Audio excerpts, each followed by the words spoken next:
Well, hello. I'm Mark Peikert, host of Working Blue, the weekly interview series where I get to talk to some of the hottest skateboard stars in the business today. And this week we have one of my personal favorites, Ray Dexter. You might know Ray Dexter from fan platforms.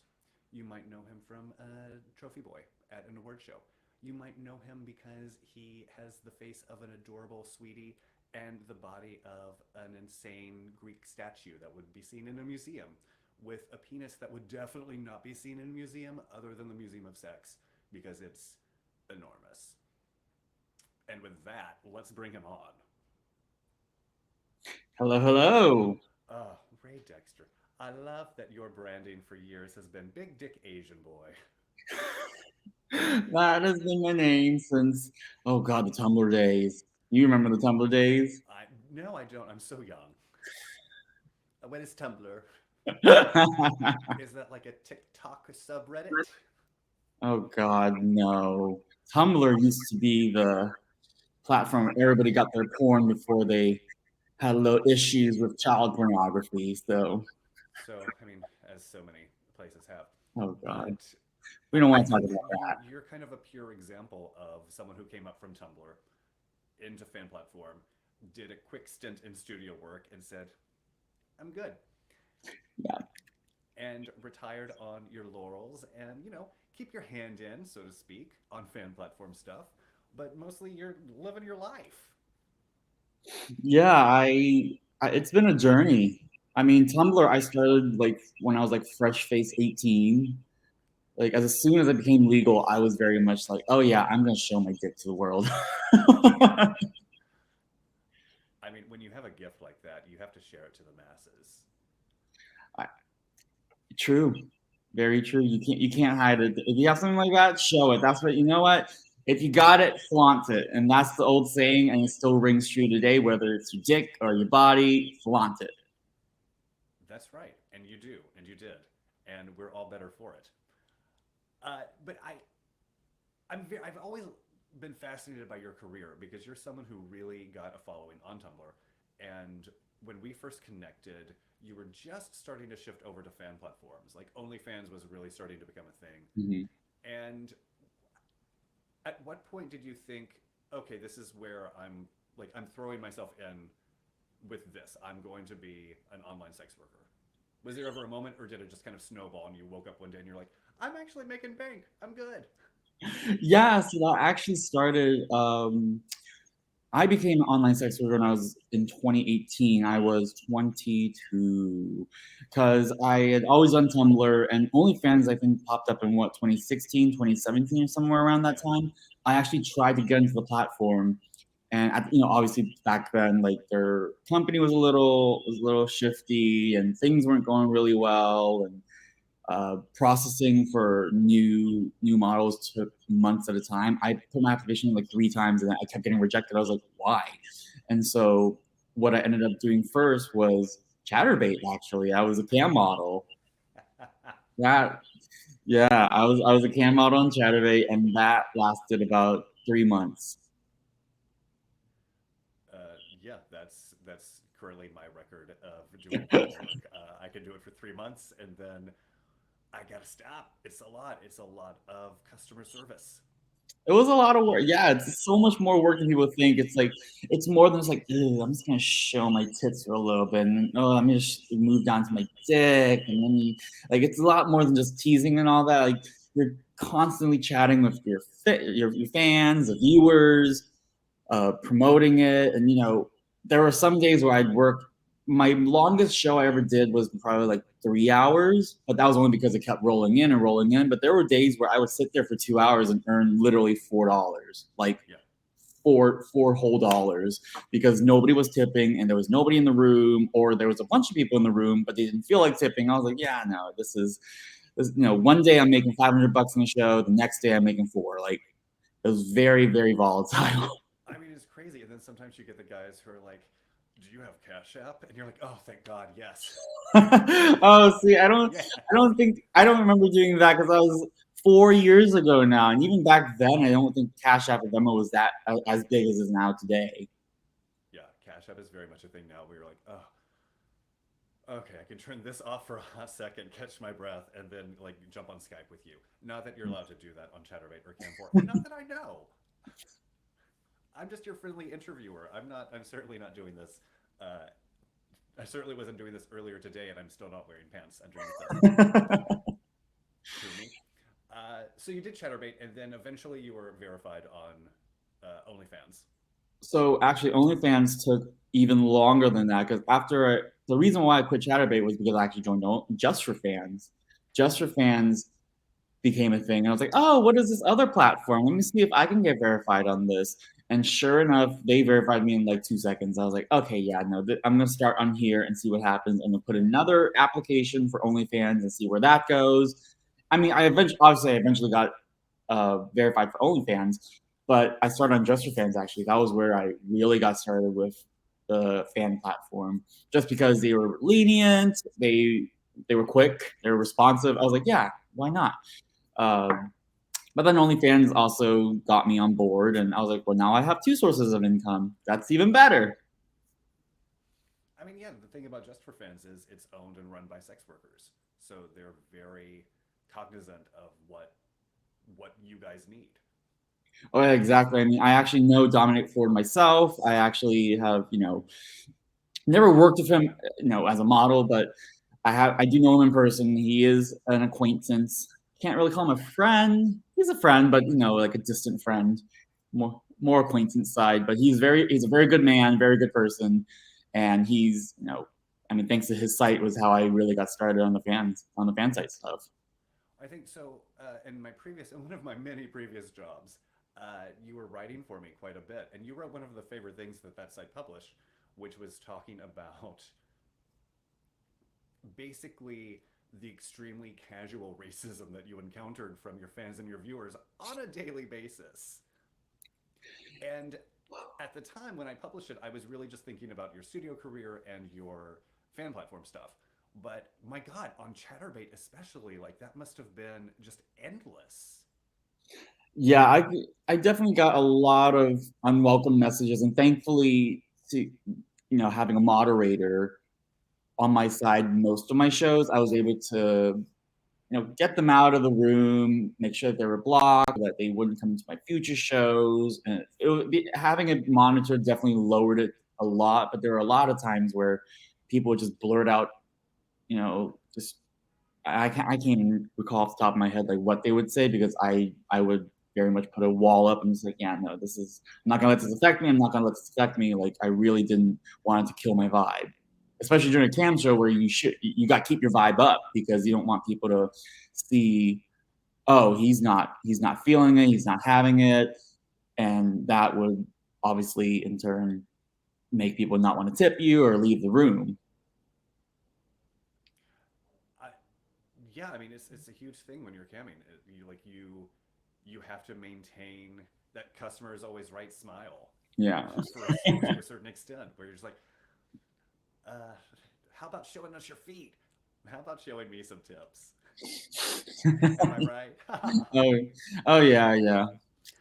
Everybody So always wants more and more and more. I mean, also I feel like that's especially true in the gay community where, I mean, I wish I was a girl so badly sometimes, especially like on the fan sites, on the cam sites. The girls are the breadwinners. The guys get nothing. I mean, if you were a girl, oh my god! Like on ChatterBait, I used to constantly be the number one, like the on the homepage, the number one cam room, and I looked at myself like, oh my god, I'm doing so well. I have 1,000 viewers in my room, and I would click on the girls' site. I'd be like, oh, Angie 69 has 22,000 people in her room right now. Okay. I'm like, yikes. I mean, you think about it, it's like the girls, they've got all the guys. I mean, 90% of the guys in the world are straight. They've got 90% of the male population, and then they also got the lesbians.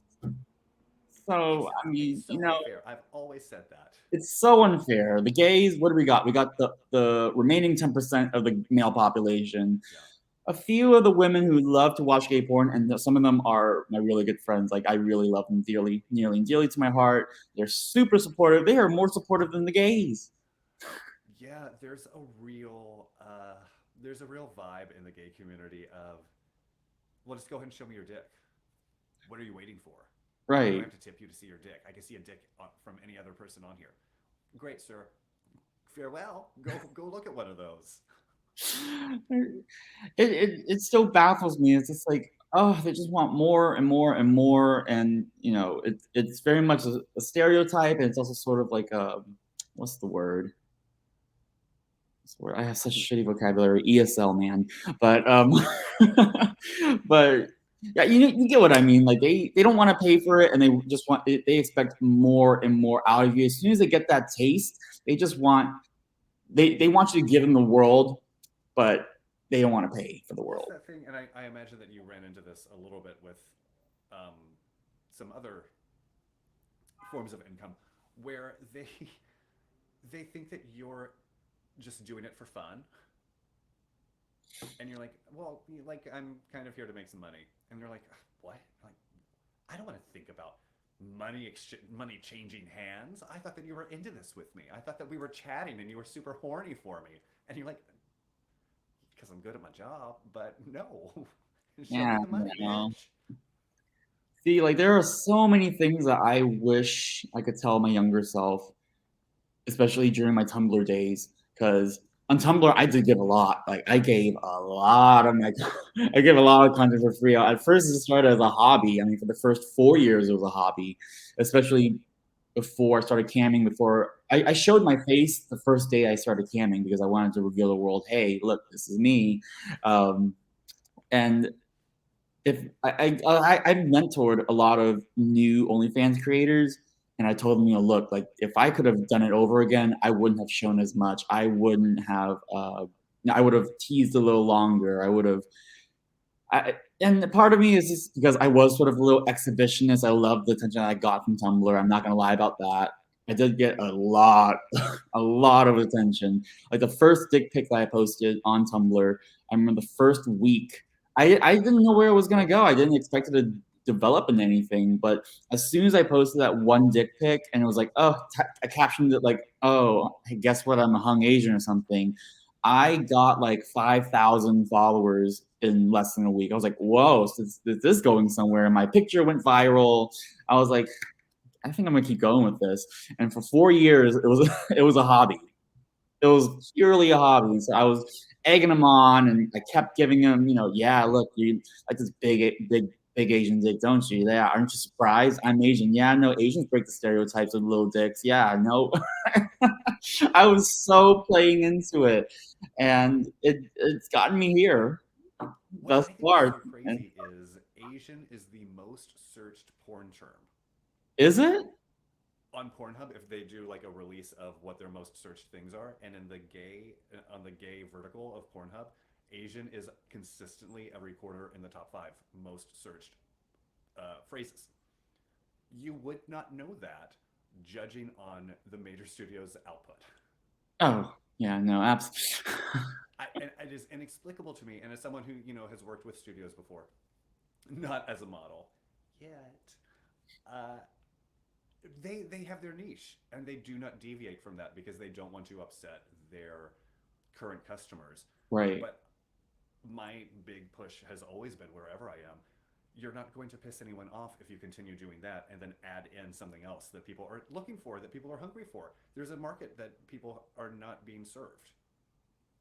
Absolutely. I And so I'm mean, curious if you, during your brief stint doing studio work, if you felt that, if you felt like kind of a token where it was like, oh, hey guys, we got this. We got an Asian.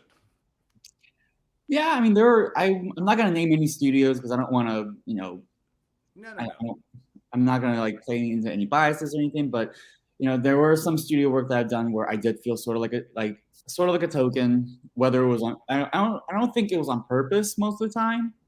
However, it is because studios always have their formula, and they know exactly what their fans want, their customers want. They know exactly what sells and what's going to make the most profit for them.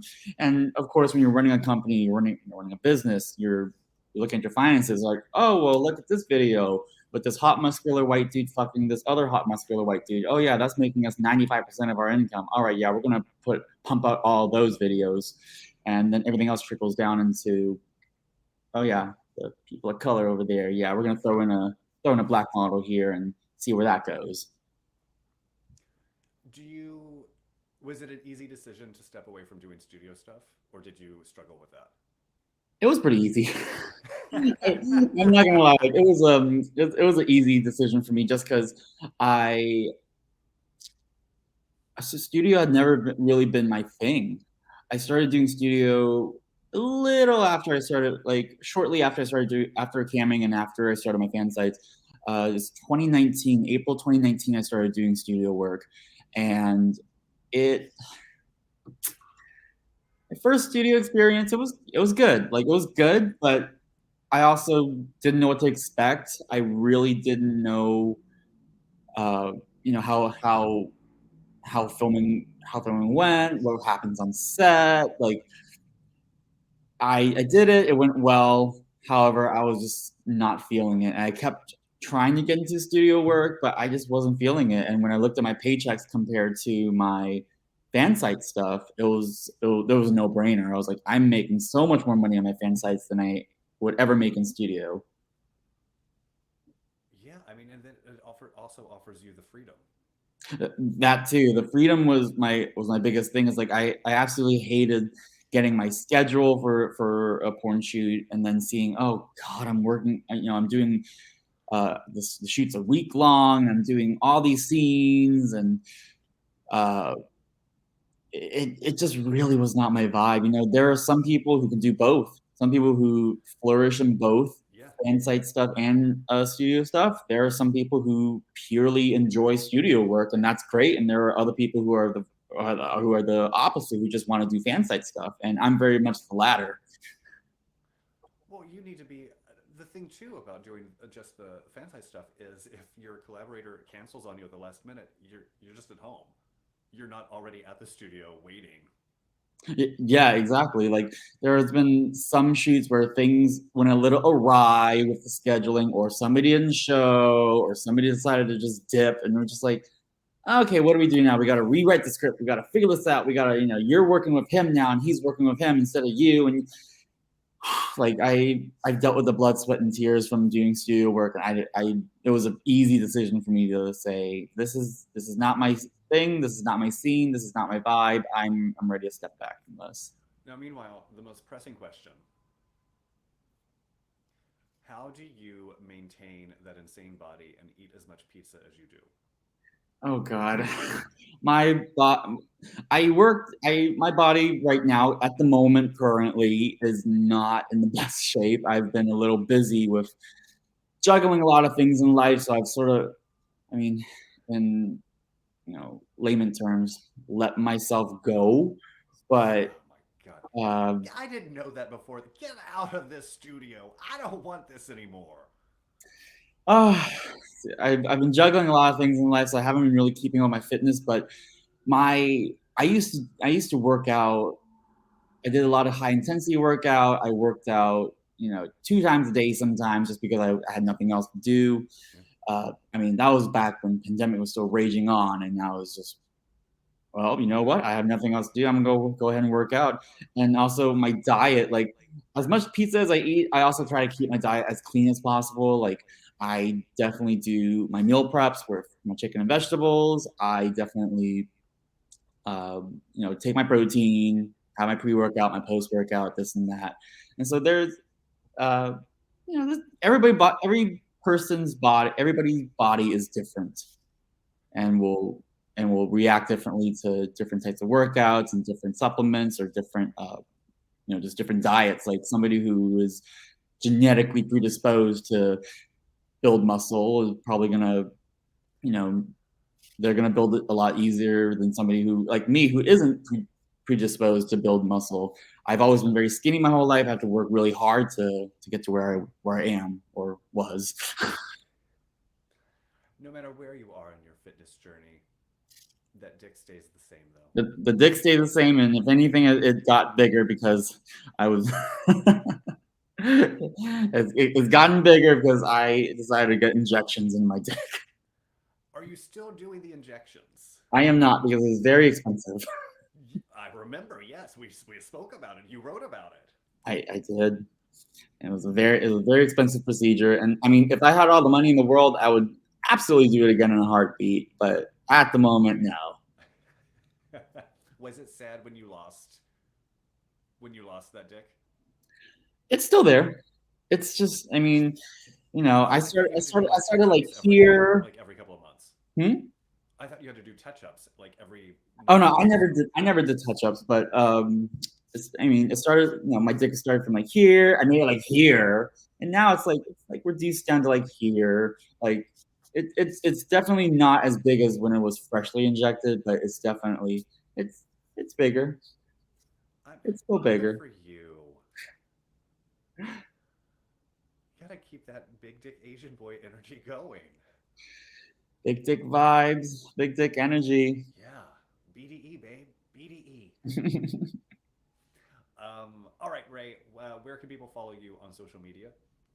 You guys can all find me on OnlyFans at onlyfans.com/Ray Dexter XXX or Just for Fans if you want to subscribe to Just for Fans at just4.fans/Ray Dexter XXX. You can also find me on Twitter. My handle is the same, Ray Dexter XXX.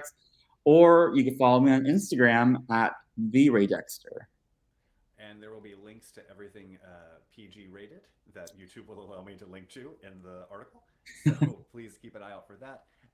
Ray, I'm so happy that we were finally able to connect because you're one of my favorites. And you, whether it's studio or fan platform, you bring a very fresh energy to the entire industry that I think has not gone unnoticed and that we are desperately in need of more of. Oh, thank you. All right. Thank you, Ray Dexter. Thank you guys for watching. Tune in next week for another episode of Work in Blue, hosted by Mark Peikert. That's me. See you guys.